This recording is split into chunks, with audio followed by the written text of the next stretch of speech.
పవర్లోకి కాంగ్రెస్ పవర్లోకి రాగానే భజన పదవులు వచ్చారు. సీఎంని వ్యతిరేకించిన వారే ఆయన చుట్టూ చేరారు. సికింద్రాబాద్ ఎంపీ టికెట్ దానంకు ఇవ్వడం వల్లే ఓటమి. నాకు పదవి రాకుండా అడ్డుపడ్డ ఉత్తమ్ జగ్గారెడ్డి. అంజన్ కుమార్ యాదవ్ సంచలన కామెంట్స్. జీవన్ రెడ్డిని ఓడించింది కాంగ్రెసే. బక్క జెడిసెన్. మొత్తానికి నిన్న అంజన్ కుమార్ యాదవ్ అన్న ఈ రెడ్డి కాంగ్రెస్ రెడ్డి నాయకులను వాడు వీడు నన్ను ఆగం చేసిన అంటారు. మీరేమో దున్నపోతులను ఆడిస్తున్నారు, వాళ్ళేమో మిమ్మల్ని ఆడిస్తున్నారు.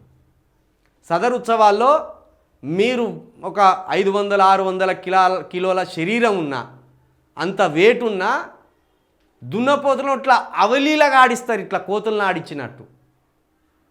మరి ఈ కాంగ్రెస్ వాళ్ళేమో బీసీలను, ఎస్సీలను, ఎస్టీలను మిమ్మలను కోతులను ఆడించినట్టు ఆడిస్తాను. మీరు ఆ దున్నపోతులను ఆడించినట్టు ఈ కాంగ్రెస్ను మీరు ఆడించగలిగితే మీకు మంత్రి పదవులు వస్తాయి, ఎమ్మెల్యే పదవులు వస్తాయి, ఎంపీ పదవులు వస్తాయి. మీరు ఆడుతున్నారు కాబట్టి మిమ్మల్ని వాళ్ళు ఆడిస్తున్నారు.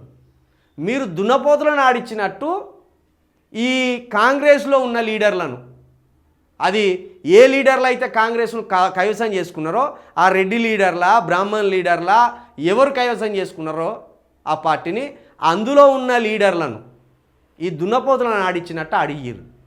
అప్పుడు మీకు ఎందుకు రావో తెలుస్తుంది. అసంతృప్తి ఉన్నది మంచిదే, కానీ అసంతృప్తికి తగ్గట్టు ఫైటింగ్ చేయండి.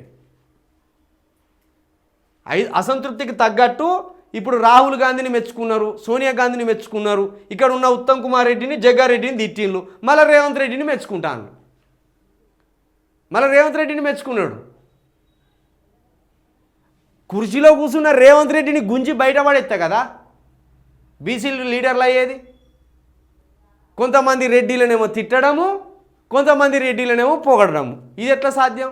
తీన్మార్ మళ్ళీ సేమ్ ఇదే జానారెడ్డి గారిని తిడతాడు, రేవంత్ రెడ్డి గారిని పొగుడుతాడు. ఏంది ఇది? సెల్ఫ్ డిఫెన్స్ కదా ఇది? అంటే నీ రాజకీయ భవిష్యత్తు కోసం ఒక రెడ్డిని తిడతావు, ఇంకో రెడ్డి కాళ్ళ దగ్గర ఉంటావు. దీన్ని చేయడం వల్ల బీసీ వాదం ఎట్లా బలపడుతుంది? బీసీలు ఎట్లా రాజకీయ నాయకులు అవుతారు? బీసీలు ఎట్లా ముఖ్యమంత్రులు అవుతారు?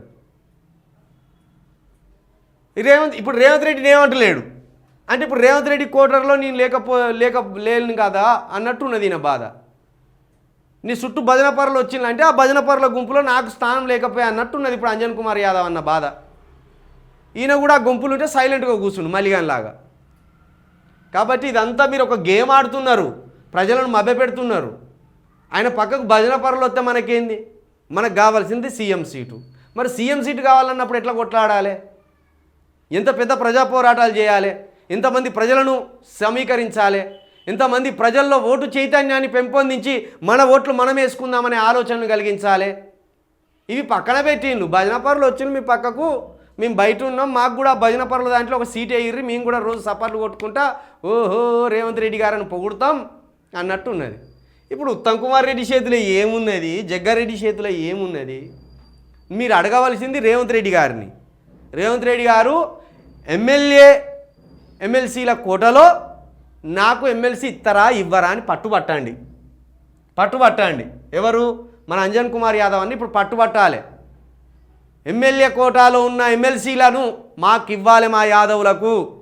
మేము ఇక్కడ మూడో అతిపెద్ద కులంగా ఉన్నాం. మేము మొదటి పెద్ద కులంగా మాదిగలు ఉన్నారు, రెండో పెద్ద కులంగా ముదిరాజులు ఉన్నారు, మూడో పెద్ద కులంగా యాదవులు ఉన్నాం. కాబట్టి ఎమ్మెల్యేల కోటలో ఉన్న ఎమ్మెల్సీల 5 స్థానాల్లో ఒక స్థానం మాకు ఇవ్వాలని పోయి ఇప్పుడు మీరు రేవంత్ రెడ్డి గారికి గల్లా పడతారా, ఉత్తమ్ కుమార్ రెడ్డి గారికి గల్లా పడతారా, పోయి సక్కా రాహుల్ గాంధీ గారికి గల్లా పడతారా? గల్లబట్టుర్రి. గప్పుడు దున్నపోతులను ఆడించుడు కాదుగా, మనుషులను ఆడించేటోళ్ళని అవుతారు. మీరు లీడర్లను ఆడించేటోళ్ళు అవుతారు. అప్పుడు మీరు ఓట్లు పట్టేటోళ్ళు అవుతారు, మొగోళ్ళు అవుతారు. అప్పుడు ఆ పని చేయరు అంజన్ కుమార్ యాదవ్ గారు. మిమ్మల్ని తప్పకుండా అప్పుడు మేము అప్రిషియేట్ చేస్తాం. దున్నపోతులను ఎట్లా ఆడిస్తారో ఈ లీడర్లను అట్లా ఆడియాలి మీరు కాంగ్రెస్లో.